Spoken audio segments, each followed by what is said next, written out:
Hello, you wonderful humans. Thank you for being here. It is Wednesday. It is 7 o'clock. That means it's time for a Wednesday weekly workshop where you get to ask Drew anything. Hi, I'm Drew. I'm the owner here at 3D Wellness. I'm also a clinician with more than 17 years worth of clinical experience. And every Wednesday night at 7 o'clock, I go live to answer the internet's questions about health. I couldn't do this alone, though. So I'm joined by the incomparable Two Boots Lawyer Claire. That's me. So start chatting in those questions. And we'll start getting you some answers. Lori spends a lot of time planning what she says, the intro. No, she doesn't. I was like, whoop, that's my cue. Oh, we're live. Oh, is that what it... Is that why they say live stream? Oh. If this is your first time being here, thank you so much for being here. The gist is I'm going to tell you what we've done this week in our clinic here in New Berlin, Wisconsin, and then we're going to take your questions. You can start chatting them in right now. Lori will notate them. The lights, thank you. I'm going to turn the lights on the board. If you don't want to chat in your question, give us a call. The phone is on. We'll hear it ringing, and that way, if you want to ask a question without having it be associated with your username, we can still get you some answers with some anonymity, little privacy. Okay? The other thing I want to point out, we're still pushing to get to 1,000 followers on Instagram. It did an uptick. Look, it's up to 275. It's slow. It's slow. It's moving. Yeah. We love that it's moving. It's slow. We're trying to get it to go up further. Yes. We have something in the works. I hinted at it last week. It's still not ready this week. There's some logistics to it. It's going to be the biggest giveaway we've ever done. Is that safe to say? That is safe to say. It's amazing. Pretty jazzed about it. Yeah. More on that in the future, so hold tight. We're also getting really close to 500 subscribers on YouTube. We're seeing a lot more likes coming through on our videos, so thank you. It sounds silly, but every time you like a video or if you share a video with somebody, it really helps us to reach new people. So thank you for doing that. This week at 3D, one more thing. 148, Lori? Yes. This is the 148th episode of Ask Drew Anything. Woo! Should figure out some kind of party for 150, right? That'd be nice. Yeah, we'll figure something out. Okay. A lot of people asking about GLP-1. It's still very popular. Still a lot of people finding ways to get prescriptions to that, even without going to their doctor. There are tablet forms now, so you don't have to get poked with a needle. And a client came in just today and asked some really good questions. They said, if I'm understanding correctly, fasting, even for just 14 to 16 hours at a time, can do a lot of good for me. And I said, yes, that is well researched. 14 to 16 hours worth of fasting is a long enough period of time to get some big time benefits from it. He said, okay, I've tried fasting a whole bunch. I've not been able to. Would something like a GLP-1 type drug that delays hunger cues because it slows down the processing of food, do you think that could help me accomplish my fasting? And all of a sudden, I thought of this whole new application for everything GLP-1. So if you're having trouble with fasting, you know it's good for you, it hasn't been working for you, and you're looking for something to help you get past that, something to give you an edge so you can do fasting. I want you to know, it doesn't have to be something GLP-1 related. There's all sorts of ways that we can combine foods to slow down our digestion of those foods. If you have questions about that stuff, if you're looking to get into fasting, please reach out to us. We've got all sorts of resources for you so you can fast. Oh, this came up. Most supplements equal junk. For a guy who does as much talking about supplements as I do, it really surprised a new client last week when they said, well, I don't take a lot of supplements because I just don't trust them. And I said, yeah, me either. He goes, what'd you say? I don't trust most supplements either. You can get supplements at gas stations for crying out loud, right? Like that's a stamp of approval. Years ago, there was a movie, a documentary called Bigger, Faster, Stronger. And the documentarian did everything legally to produce supplements, everything legally. and he documented the process of it, and it was not safe. It was not, if they were preparing food in the same conditions, I wouldn't eat the food, but it was totally legal. So when we work with supplements, it's only companies we can vouch for. You hear me talk a lot about Standard Process. That's because I have been in the belly of the beast at Standard Process. I've walked through their farm fields many a time. I've been where they turn the farm stuff into tablets. I've seen how they clean the equipment, all this stuff. And that's why I'm confident recommending that, because most supplements are junk, just not all supplements. Hormones. Whoa, a bunch of people dealing with hormones. We're talking way beyond estrogen and testosterone. We're talking insulin. We're talking brain hormones like vasopressin. We're really focused on making sure that the parts of your body that make hormones are nourished enough so they can make hormones in the right amount and at the right time. That's what we're after here. A lot of clients don't hear that kind of talk about hormones. You got it or you don't. Not always. Mhm. Degenerative disc. This is one time where I like x-rays for people. This is where I really like diagnostic imaging. And then I appreciate chiropractors, especially and massage therapists, talking to people about what they can do to get space in between the parts of their spine. If you have questions about that, when Dr. Moira was here last time, that was more than a year ago now. Yeah, I think so. Got to get her back on. I would love that. Yeah, me too. Hey, welcome. Hey, Yeah, butts Mr. and Butt. seats. She did a great job explaining degenerative disc and different disc issues. So if you're looking for that on our YouTube channel, you can just search for Dr. Moira. It'll pop right up. Mhm. And parasites. Our summer challenges workshop is coming up May 21st. Jinx. Mhm. And part of what I'm going to talk about on there is parasites, because we tend to eat a lot more fresh produce. People tend to eat stuff right out of the garden, not necessarily adhering to good washing policies of all that stuff. Sometimes the raspberries just look too darn good when you get them right off the bush. So we go over what to do about parasites, because this time of year we absolutely see more parasite cases come on, and it's just because of what we're doing with our food. Mhm. That was this week at 3D.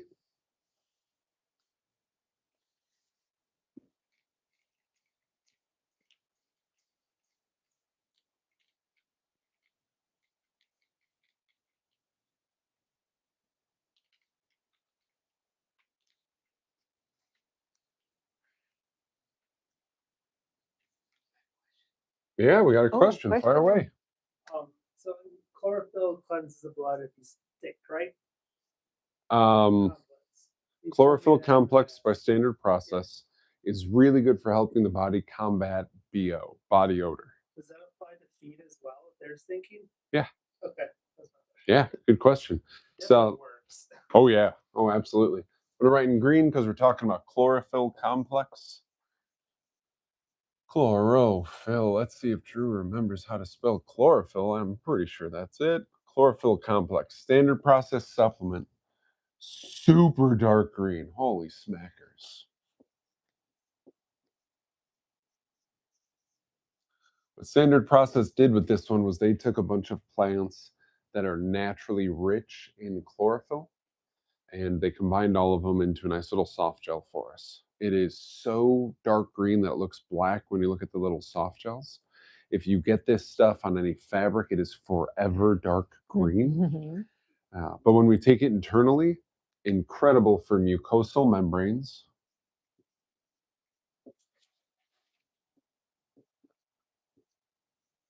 Especially in the gut. And it's something that we use to combat body odor. And it works at all ages. I have a client who works at a grocery store at the checkout, and she gets really warm. She's lifting food, she's moving stuff, she's like hustling the line through. She's like, when I sweat, I stink unless I'm on chlorophyll complex. Cool, that was easy. We're nourishing up your gut and you don't smell bad. Yeah, 2 for 1. They make this in an ointment, like a topical also. It is easily my favorite thing for any kind of burn. Totally amazing for any kind of burn.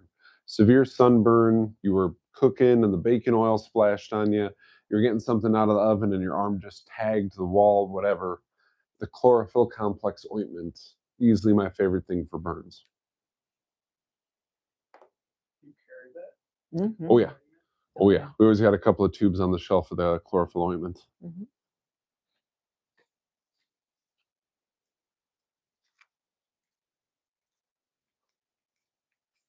A client come in after 4th of July a few years ago, and something had happened, some misfire. They still had all their fingers. This isn't like gore. Don't worry, no gore. But they had some pretty good burning where some sparks had clearly like tagged them. And they just started to put that chlorophyll complex ointment on there.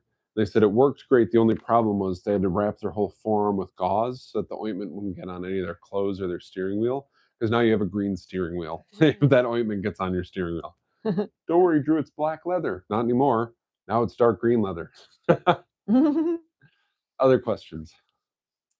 I want to ask a question actually from last Wednesday. Yeah. Username Rhino Construction had a question at the last minute, and we already had started to close out. So I wrote down his question. Gotcha. His question is this: when it comes to retracing, how many injuries can be retraced at once? That's kind of like asking how many push-ups can Chuck Norris do? Rest in peace. All the push-ups. Let's talk about it. I love talking about retracing because I feel strongly that it is a part of so many people's nutrition cases, so many like their health cases. Retracing is a component of it. Mhm.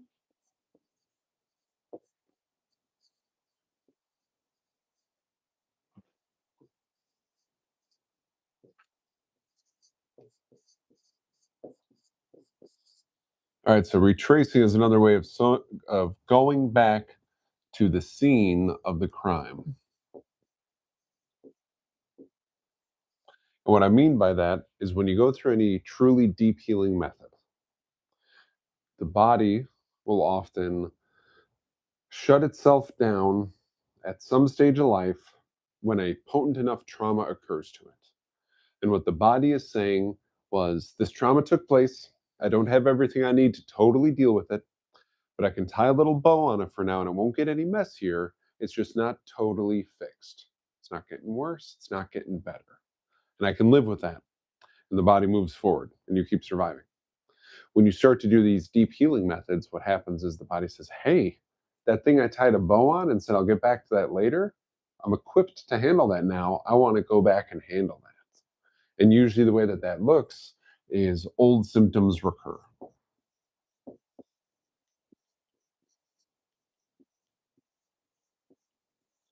Two boots, that's not how you spell recur. Is that how you spell recur? Looks that one up. Right, be my hero. Make sure I don't look extra stupid. Yeah, we're working on that. Those old symptoms come back up. No, it's correct. That's correct? All right. Just looks funny. It's like if you stare at any word long enough, it starts to look funny. So these old symptoms start to recur because the body says, I have that nutrient that was missing when the original trauma took place. Now I have enough of it. I'm going to go finish that project. But because we're stimulating that area, those symptoms start to come back. Now, ideally, because we're providing the nutrients needed for that old trauma to get re-stimulated, then this time the body should fix it all. And then it's no longer just hovering in the background. Not worse, not better. Now it's just finished. It's over. Your body can spend energy on other things. So that's retracing. How many retracings can you do at once? So coinciding retracing. There's no limit.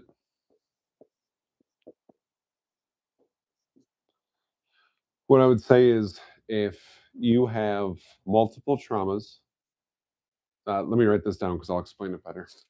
So where a trauma takes place, geographically speaking, location influences how you respond to the trauma. So if you experience some trauma in a moldy basement,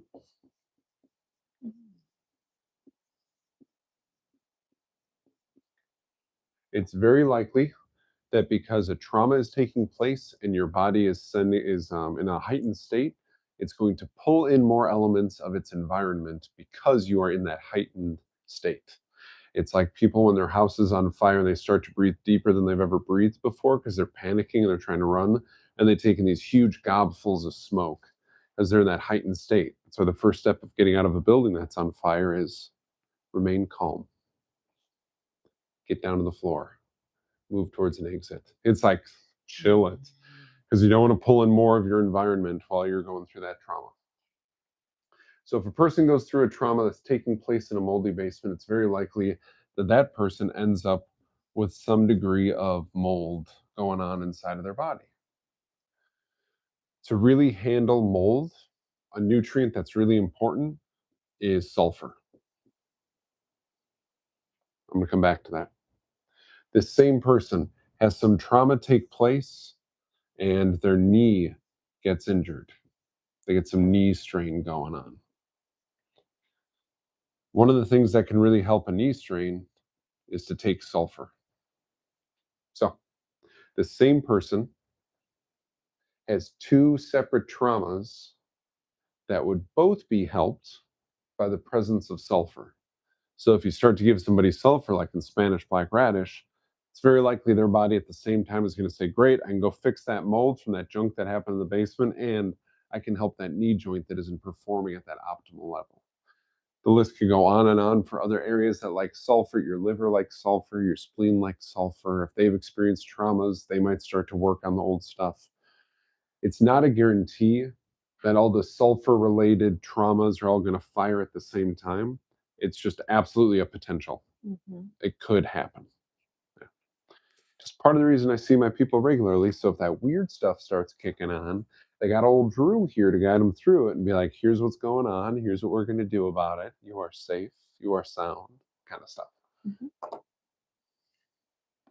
That answer your question? That was for. No, that was from that. Sorry. Yes, Oh, that's okay. I'll let Rhino. Yeah. Mhm. Let him know to keep asking about retracing. Oh, okay. Maybe that's why I stared right at you if you're feeling like you're going through some.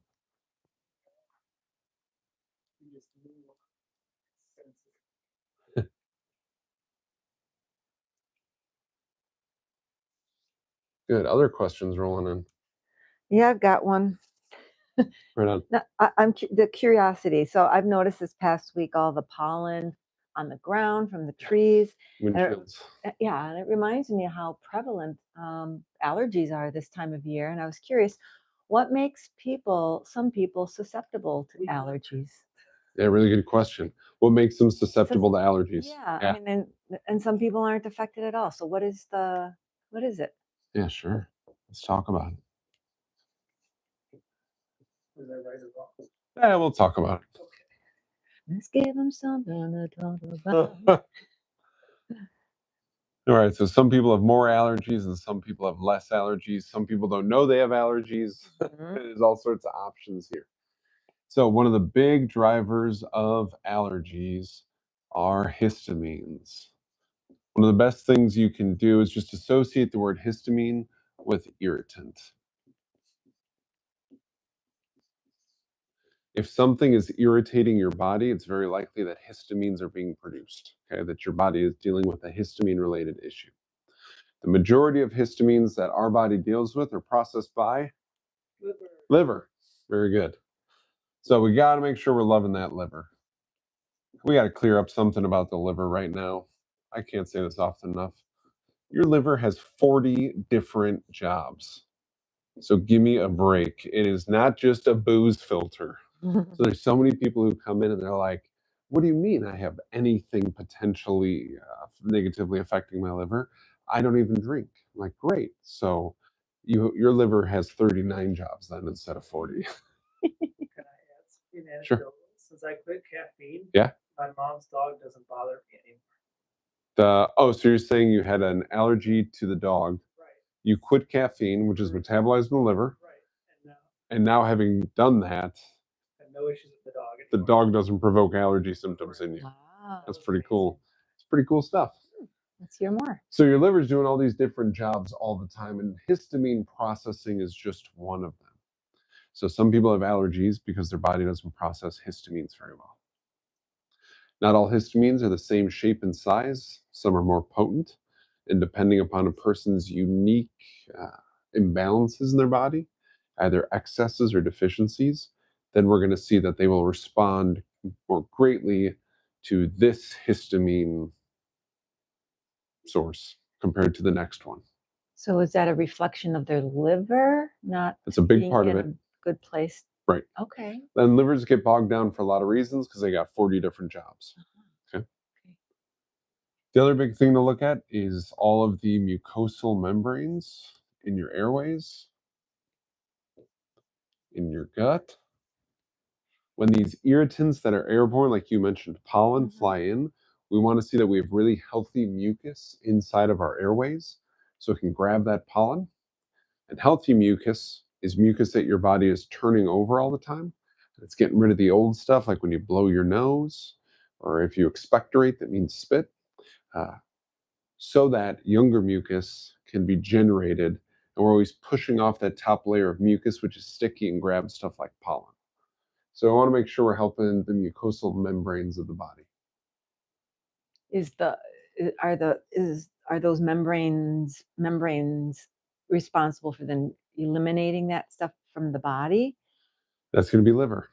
Yeah, if you don't sneeze it out or spit it out, if you don't blow your nose to get rid of it, then your digestive tract is going to grab it, Mm-hmm.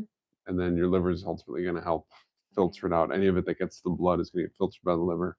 That'll end up in the gut also. All right. Yeah. So what do you normally put people on to help them with that? Yeah, there's a bunch of things to do. So I'm going to list a bunch of stuff. Yeah. I'm not saying take all of these. Right. Here are some of your best options. Okay. Our beloved Spanish black radish for all it does for the liver.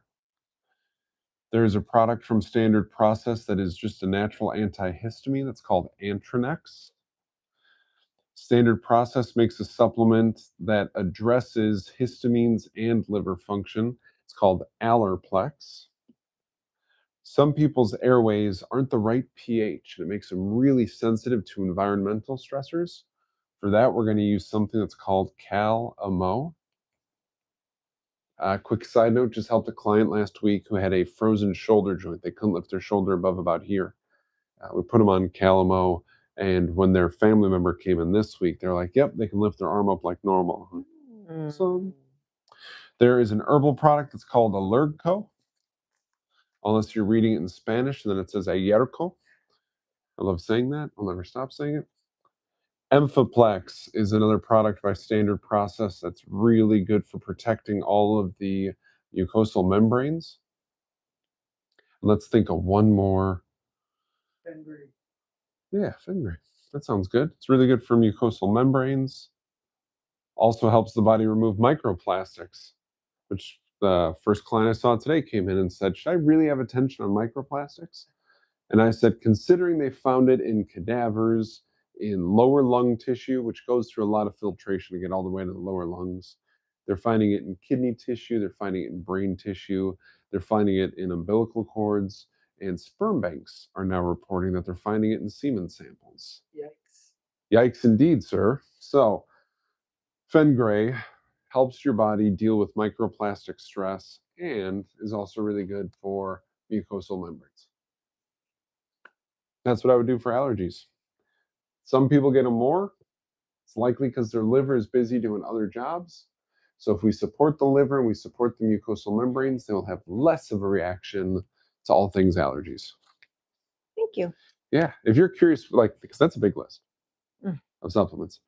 Well, which one do I use? Call us, email us. That's why the info is here on the board.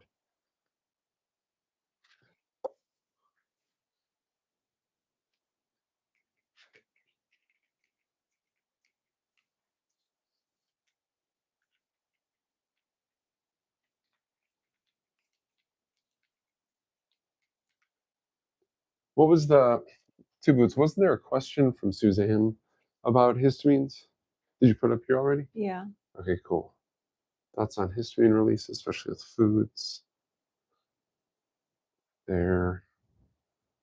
Yeah. that feels like a separate thing. The question, it was a two-part question. Let's go over the first part. Are there certain foods that cause a greater histamine response? Absolutely. There are absolutely foods that do that. There are some foods that counter a big histamine response, and the list is just a big bummer. It's some of the most delicious things on earth are pro-histamine. Mm. Yeah. Like I don't even want to share it because I don't want to think about what I ate today. I think, or no, I did green tea today. Okay, I'm good today. Yeah, let's talk about it today. Let's not talk about it any other day, though. Okay, so prohistamine stuff. Oh man, coffee. Ugh, chocolate. Give me a break. Black tea.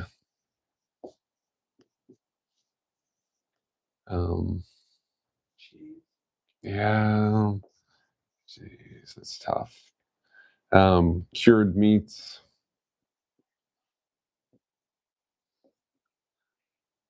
All right, so the cured meats I'm not bummed about because I don't eat cured meats, but cheese, certain types of tea, chocolate, coffee, all those things are supporting histamines in your body. So you're more likely to have allergy symptoms when you have those foods. So if you're already dealing with allergy symptoms and you're taking in those foods, it's time to look at some alternatives if you're really serious about not having your allergy symptoms anymore.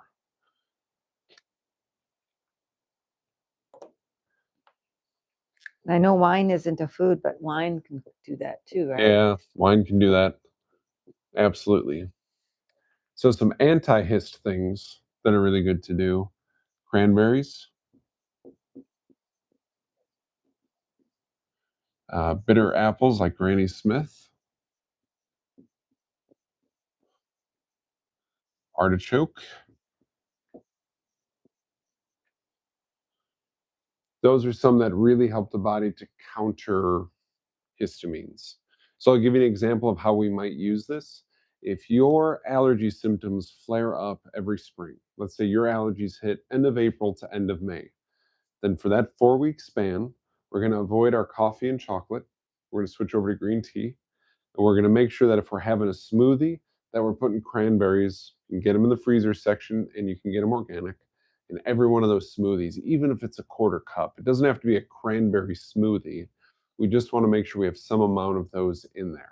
If you're deciding to have pizza, get some artichoke hearts on your pizza. It's little things like this.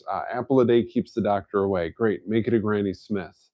So for that month where your allergies are hitting you the hardest, you're going to limit the things that mess with them and you're going to incorporate on a daily basis one of the things that helps your body deal with histamines. That's the spiel on food and histamines. All right. Oh, one other one, prohistamine. Reheated meats. Oh, what? Yeah. It's a slight increase, but every time you reheat a meat, you increase the histamine content of it. So I'm a big fan of if you make a big old pot of chili and you're not going to eat all of it at once, when you reheat that chili for the next time you're going to eat it, only reheat the amount you're going to eat at that meal. Please avoid reheating the entire pot again and letting it cool again. It cranks up the histamine level. If you have a meatloaf and you're not eating all of it in one sitting, slice off the piece that you're going to fry in a pan with some butter or throw in your toaster oven.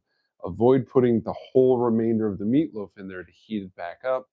Doing that is going to crank up the histamine content for the next time you go to eat it. Okay. That makes sense? Yeah. Yeah. Hmm.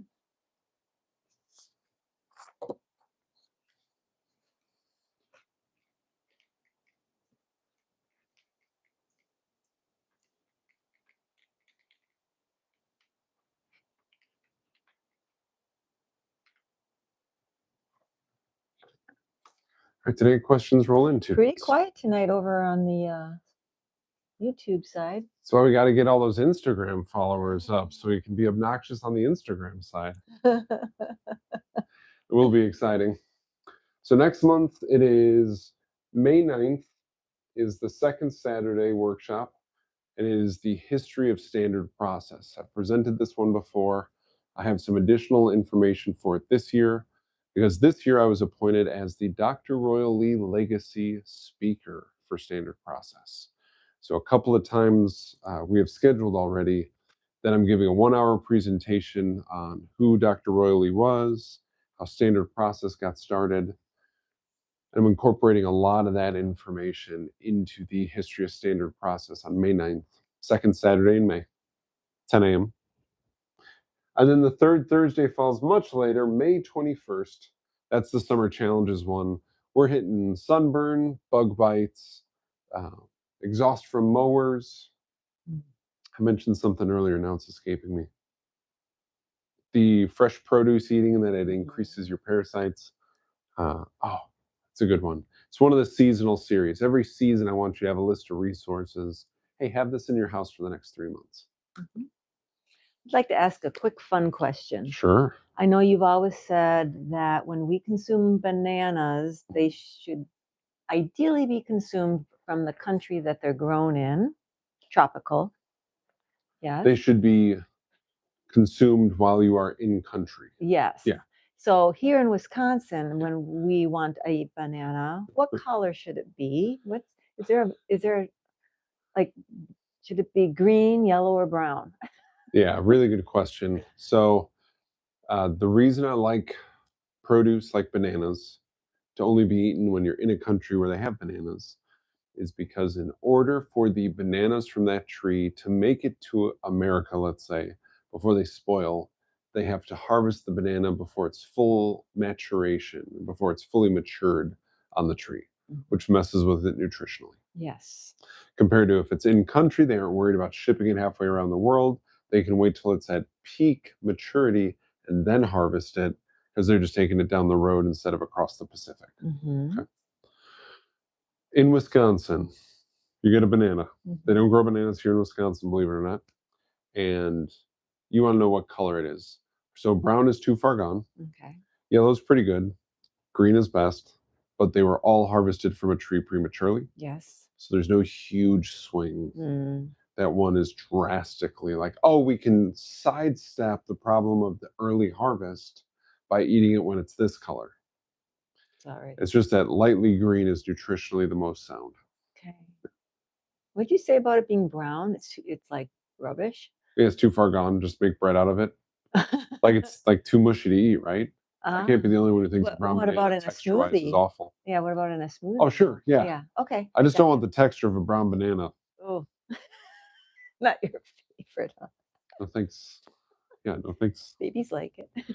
You leave for the babies then. they can have my share. Alrighty. All right, Thank you. I'm a little gun shy. Did any other last minute questions roll in? No. All right, then I'm going to use Indy, that's the guitar, and my handy dandy looper pedal to play us out.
Thank you, everybody. We'll see you next week, Wednesday at 7.